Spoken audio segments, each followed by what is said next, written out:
This video is going to cover the lunge, which is also known as the split squat. So a lunge, I'm going to show you from the front and side.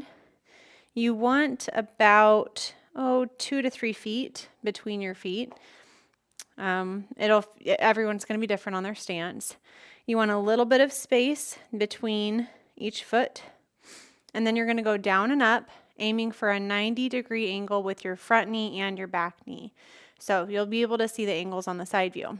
But here's a lunge down and a lunge up, down, up, inhale, exhale. I'm going to show you from the side.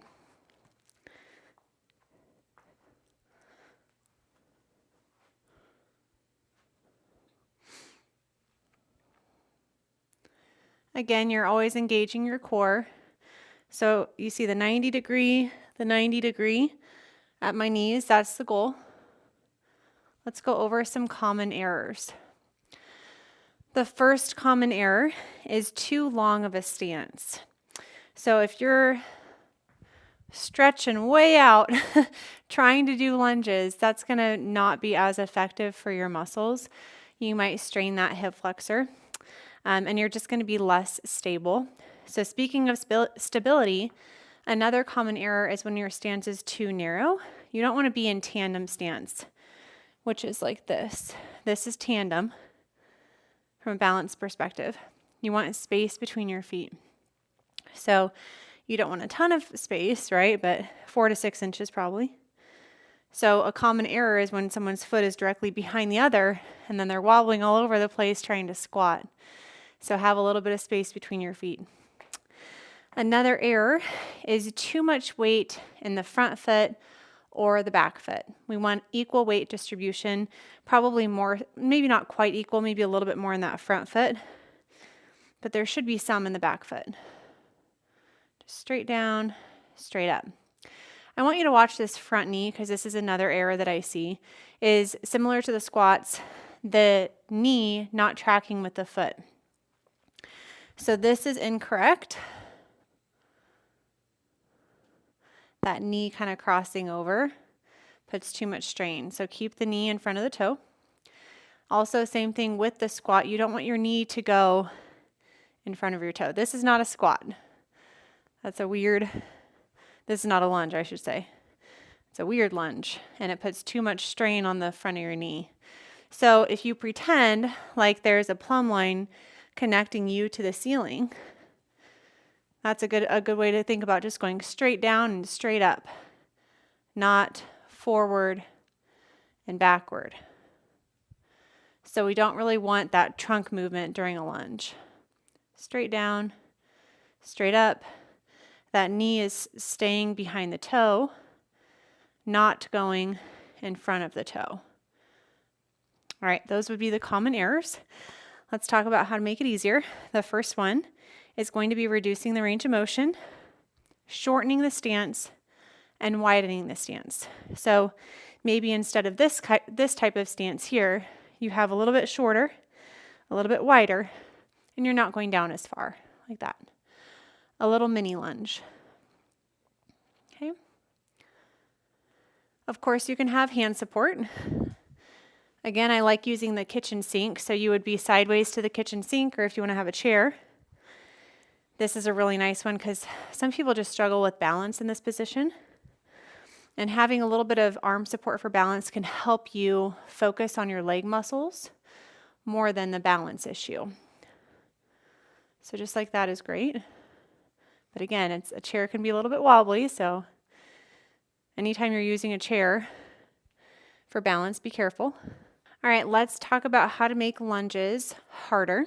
Again, that's going to be with weight, added resistance. You can use a band. So I haven't found a successful way to make lunges that much harder with a band, but if you have a short band, they might help a little bit.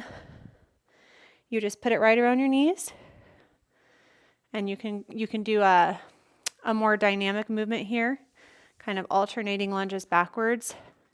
You could also do a lunge forward like that with the band. I personally think it's a little bit awkward with the band, but if that's what you got, that's what you got. So, dumbbells are next. For dumbbells, again, all of these can be static, meaning you're just going straight up and down, or dynamic.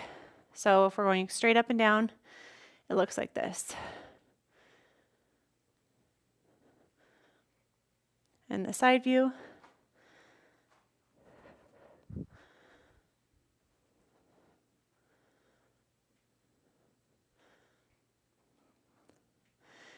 Be sure to kind of anchor those shoulder blades down in the back so you're not rounding through the upper back. All right, the other option, you can hold them at your shoulders, or you could do kind of that goblet hold that we talked about with the squat. So that's your basic lunge form. You might see workouts that call for a pendulum lunge. That's where you go forward and then you go backwards. Pendulum lunge, forward, backwards. You can hang on to a wall for support if you need to for that. I'll show you the side. So forward. Some people kind of stop in the middle between a pendulum lunge to gain their balance again. And back. All right, there's a couple more lunge modifications I wanted to show you. These are more advanced. I'm going to grab I'll use this chair, but typically I use something more stable like my workout bench. So with a Bulgarian split squat is what it's called.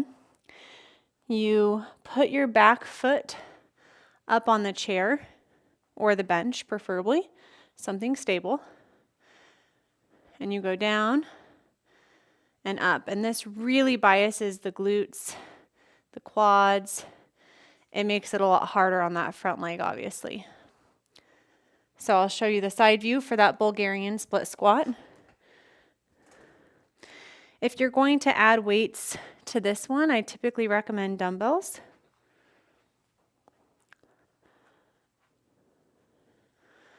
It's also a little bit tricky just to get the right length between your feet for this one. So a lot of times I'll have dumbbells just right here by my side, doing that Bulgarian split squat.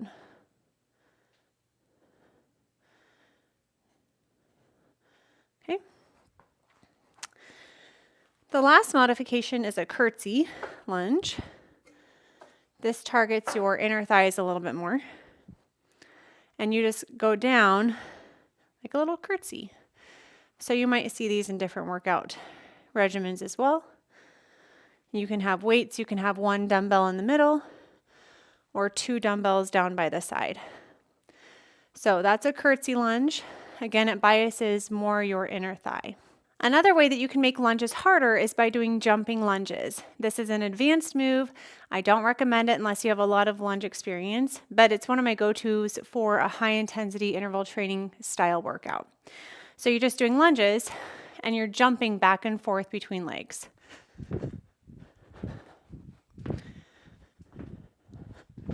Here's the side view.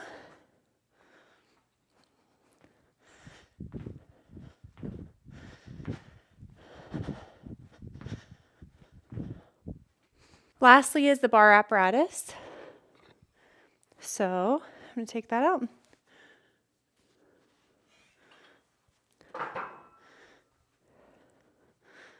Very similar to everything else. Going down and up. Down, up. Inhale, exhale. Turning to the side, just so that you can see it. Down, up, down, up.